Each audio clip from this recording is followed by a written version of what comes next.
I knew in the back of my mind that I was making a mistake, but I just kind of, I was just kind of pushed along into it. I mean, generally They told me the only reason I was not joining was my reactive mind, which was controlling me and telling me not to do it because your reactive mind stops you from doing good things, and this was a good thing. And I couldn't confront and take the responsibility to do it because of my reactive mind. So I should be bigger than my reactive mind and go and do it.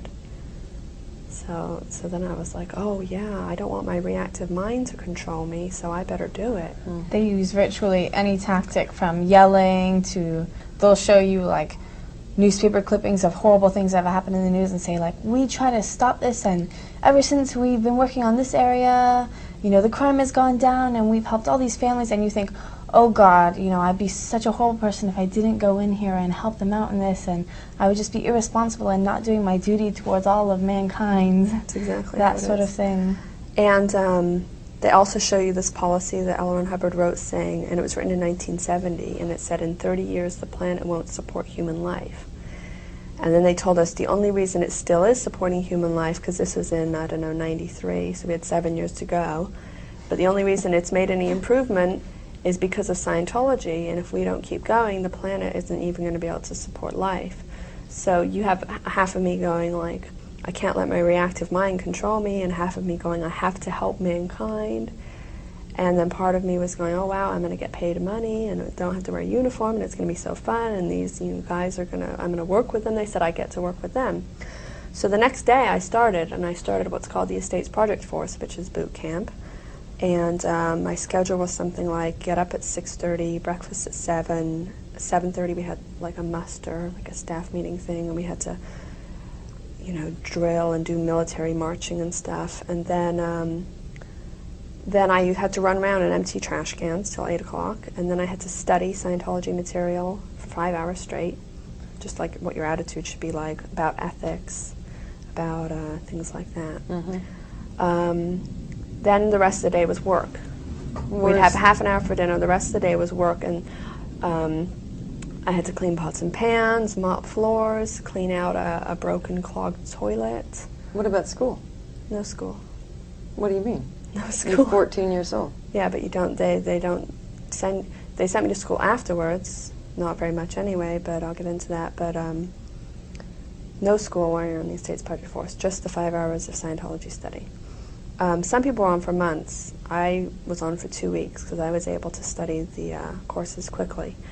But for those 2 weeks, the rest of the time I was working, and then we do drilling, more marching. Drilling of? Like, they'd have like the code of a Sea Org member, and we'd have to repeat it and learn it so we knew it verbatim. We'd have to march, we'd have to salute, things like that.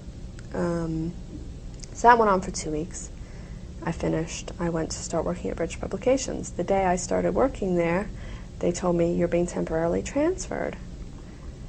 And I said, no. I was like, no, I'm not. And they're like, you have to. You have no choice because you have no staff status. You have to complete some courses before you have any rights as a staff member, which even when you complete the courses, they can still transfer you. Of course, the people that are telling you this aren't the same people that recruited you. No. But they said, it's just temporary, it's 2 months, you'll be right back here. So I agreed to it. I said, okay, I can take it for 2 months. Then I had to wear a uniform, and I went to work as the International Justice Chief's administrator. I was like their secretary. So the International Justice Chief is the one who is responsible for declaring people suppressive persons, which means, no one in Scientology can speak to them anymore if they've done something wrong. Doing committees of evidence, which is Scientology's way of it's like the court system in Scientology, etc. So I was in charge of writing letters and putting all this stuff together and things like that, and I did that for a couple months. And then while I was working there, they said, you're being permanently transferred to the International Training Organization. Now I knew, each organization is separate, but it's all part of the Sea organization, so it's all one, but each one's separate, and they have to make their own money and support their own staff.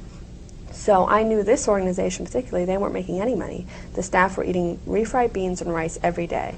That's a thing in the Sea. If you're in trouble or you're not making money, you eat refried beans and rice every day, and water, and that's all you get. They won't give you anything else?